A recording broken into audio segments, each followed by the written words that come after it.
മഹാലക്ഷ്മി സീരിയലിൻ്റെ പുതിയൊരു എപ്പിസോഡിലോട്ട് എല്ലാവർക്കും സ്വാഗതം. അങ്ങനെ മാർക്കോനെ കാണാൻ വേണ്ടി മാർക്കോയുടെ വക്കീല് പോലീസ് സ്റ്റേഷനിലെത്തുന്നുണ്ട്.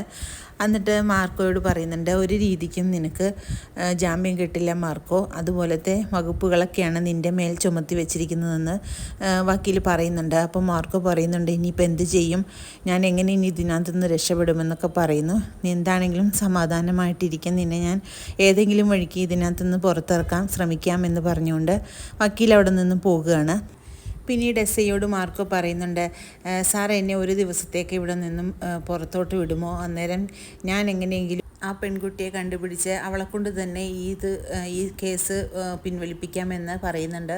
അപ്പോൾ ഐ പറയുന്നു, അതൊന്നും എനിക്ക് പറ്റില്ല, നിന്നെ ഇവിടെ നിന്ന് പുറത്തിറക്കിയാൽ എൻ്റെ ജോലിയാണ് തട്ടിത്തെറിച്ച് പോകുന്നത്, അതുകൊണ്ട് ഞാൻ അതൊന്നും ഒരിക്കലും ചെയ്യില്ല, അതൊക്കെ ഇവിടെ നിയമവിരുദ്ധമാണ് എന്ന് പറയുന്നുണ്ട്. അപ്പോൾ മാർക്കോ പറയുന്നുണ്ട്, പിന്നെ ഞാൻ എന്ത് ചെയ്യും സാറേ, എൻ്റെ നിരപരാധിത്വം ഞാൻ എങ്ങനെ തെളിയിക്കുമെന്ന് പറയുന്നു. അപ്പോൾ മാർക്കോ പറയും, സാർ എന്നാൽ ഒരു കാര്യം ചെയ്യാമോ, എൻ്റെ ഫോണൊന്ന് എൻ്റെ കയ്യിലോട്ട് തരാമോ, എനിക്കൊരു ആൾക്കാരെ വിളിക്കാനുണ്ട് എന്ന് പറയുന്നുണ്ട്. പിന്നീട് മഹാലക്ഷ്മി ഫോൺ ചെയ്യാണ് മാർക്കോ. എന്നിട്ട് മഹാലക്ഷ്മിയോട് പറയുന്നുണ്ട്, ഞാനൊരു പെണ്ണ് കേസിൽ കുടുങ്ങി ഇവിടെ പോലീസ് സ്റ്റേഷനിലാണ്, അതുകൊണ്ട് എന്നെ ഒന്ന് സാറിനോട് ജാമ്യത്തിൽ ഇറക്കാമോ എന്ന് ചോദിക്കുകയാണ് മാർക്കോ. അപ്പോൾ മഹാലക്ഷ്മി ചോദിക്കുന്നു, ആരാണ് വന്ന് കള്ളക്കേസിൽ കുടുക്കിയതെന്ന് ചോദിക്കുന്നുണ്ട്.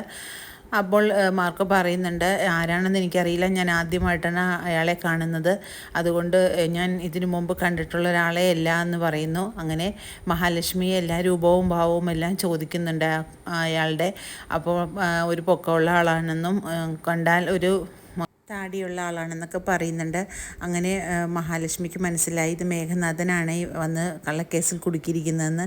അപ്പോൾ മഹി പറയുന്നുണ്ട് മാർക്കോനോട്, എന്നോട് കണ്ണേട്ടൻ പറഞ്ഞതേ ഉള്ളൂ, മേഘനാഥൻ വന്നിട്ടുണ്ടെങ്കിൽ പ്രശ്നം ഗുരുതരമാകുമെന്ന് കണ്ണേട്ടൻ പറഞ്ഞായിരുന്നു, അതുകൊണ്ട് കണ്ണേട്ടൻ്റെ അമ്മാവൻ്റെ മോനാണ് മേഘനാഥൻ്റെ അച്ഛനെയാണ് ഇയാൾ തല്ലിച്ചതച്ചിട്ടിരിക്കുന്നത്, അതുകൊണ്ടായിരിക്കും മേഘനാഥൻ ഇത്ര ദേഷ്യവും വാശിയുമെല്ലാം.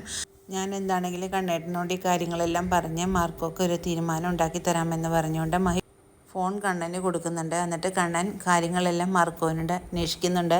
അപ്പോൾ മാർക്കോ പറയുന്നുണ്ട്, ആരാണെന്ന് എനിക്കറിയില്ല, ഇതുപോലെ ഒരാളാണ് വന്നതെന്നൊക്കെ മഹിയോട് പറഞ്ഞതുപോലെ കണ്ണനോടും പറയുന്നുണ്ട്. അപ്പോൾ കണ്ണന് സാക്ഷി കൊടുത്തിട്ടുള്ളവരുടെ എല്ലാ അഡ്രസ്സെല്ലാം ചോദിക്കുന്നുണ്ട്. അങ്ങനെ ഐ വഴി അഡ്രസ്സെല്ലാം കണ്ണനെ അറിയിക്കുന്നുണ്ട്. അങ്ങനെ കണ്ണൻ പറയുന്നുണ്ട്, ഒന്നുകൊണ്ട് പേടിക്കണ്ട, ഇത് ഞാൻ തന്നെ വന്ന് വാദിച്ച് നിന്നെ പുറത്തിറക്കാം, അതുകൊണ്ട് നീ സമാധാനമായിട്ട് എന്നൊക്കെ മാർക്കോനോട് പറയുന്നുണ്ട്. പിന്നീട് മഞ്ജുവിനോട് മേഘനാഥൻ ഈ വിവരങ്ങളെല്ലാം പറയുന്നുണ്ട്. അപ്പോൾ മഞ്ജു ചോദിക്കുന്നു, എന്താണെങ്കിലും അത് ഏത് പെണ്ണായിരിക്കും, ഒരു പെണ്ണും എന്നെ പീഡിപ്പിച്ചു എന്ന് പറഞ്ഞുകൊണ്ട് കേസ് കൊടുക്കാൻ തയ്യാറാകില്ലല്ലോ, എന്നാലും ഇത് മേഘേട്ടനുമായിട്ട് ഈ പെണ്ണിന് എന്താണ് ഇത്ര വലിയ കണക്ഷൻ എന്ന് ചോദിക്കുന്നു. അന്നേരം മേഘനാഥൻ പറയുന്നു, നീ എന്തിനാണ് ഇതൊക്കെ അറിയുന്നത്, എല്ലാ വിവരങ്ങളും ഞാൻ ചെയ്തോളാം, അതുകൊണ്ട് നീ അതൊന്നും അറിയാനായിട്ട് നീ അന്വേഷിക്കുകയൊന്നും വേണ്ട എന്ന് പറഞ്ഞുകൊണ്ട് മേഘനാഥൻ മഞ്ജുവിനെ വഴക്ക് പറയുന്നുണ്ട്. പക്ഷേ മഞ്ജുവിന് മേഘനാഥനിലുള്ള വിശ്വാസങ്ങളെല്ലാം കുറഞ്ഞു വരികയാണ്. അപ്പോഴാണ് കണ്ണേട്ടനും മഹിയും എല്ലാം പറഞ്ഞിട്ടുള്ള കാര്യം മഞ്ജുവിന് ഓർമ്മ വരുന്നത്. മേഘനാഥൻ അത്ര നല്ല ആളല്ലെന്നും പല പെൺകുട്ടികളുമായിട്ട് അടുപ്പമുണ്ടെന്നൊക്കെ കണ്ണേട്ടൻ നേരത്തെ പറയുമായിരുന്നു. പക്ഷേ അതൊന്നും ഞാൻ അന്ന് വിശ്വസിച്ചില്ല. ഇപ്പോൾ അതെല്ലാം ഒരു വിശ്വാസത്തിൽ വരുന്ന പോലെയാണ് മേഘനാഥൻ്റെ പെരുമാറ്റം എന്നൊക്കെ മഞ്ജു മനസ്സിൽ കരുതുന്നുണ്ട്. മേഘനാഥൻ്റെ ചെയ്തികളെല്ലാം മഞ്ജുവിന് പതിയെ പതിയെ മനസ്സിലായി തുടങ്ങും ഇനിയുള്ള എപ്പിസോഡുകളിലെല്ലാം.